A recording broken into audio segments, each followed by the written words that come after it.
Morning to you. Time now 7:41. 13-month-old twins conjoined at the head were successfully separated this weekend after 27-hour surgery. Here to explain more, Dr. Chaffoo. Doctor, good morning. Good morning, Always good to see you.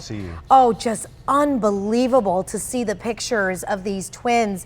As a new mama myself, when I saw these two twins together, I said, wow, look at this. How rare is this, doctor?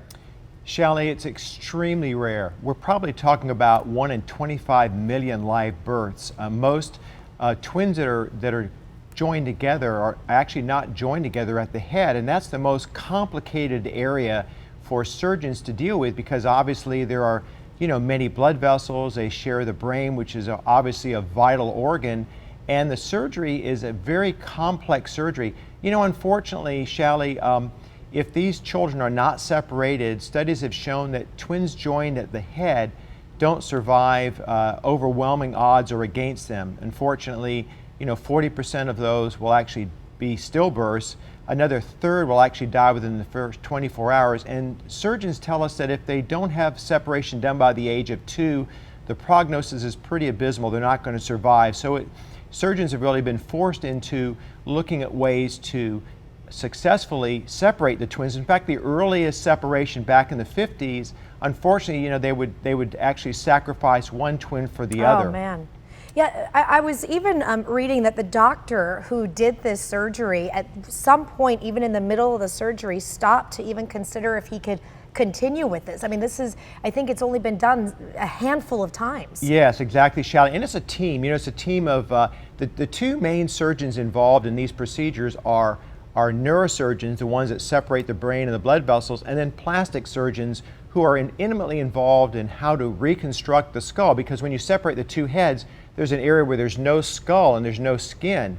So the one thing about this surgeon is, and has happened now, is that these surgeries, instead of going on 150 to 100 hours with a very abysmal prognosis, they're staged operations, and the surgeon at Mount Fiore sort of pioneered this, where he and the plastic surgeon worked together to a series of 4 operations. So instead of one very prolonged operation, they actually separated this into 4 stages. One of the early stages was they went in and actually tied off some of the vessels that they needed to prior to the main surgery.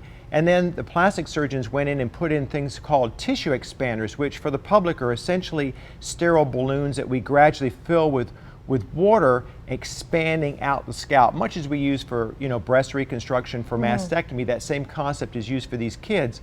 And it was a four-staged operation.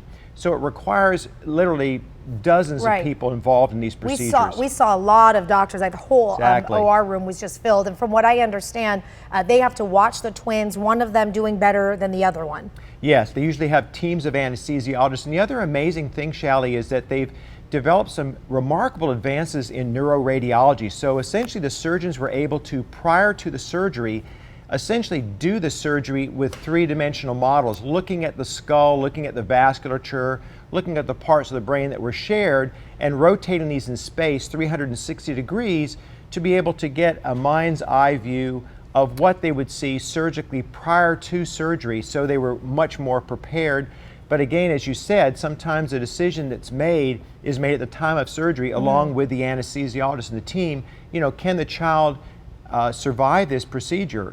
There are numerous vessels. If some of those vessels are injured, it can be catastrophic. Yeah, well, it was amazing to watch. I'm sure we're going to continue to watch and see how they recover. And for those parents, just life-changing procedure. Dr. Chaffoo, thank you for being here. Always good to see you. Good to see you. Time now.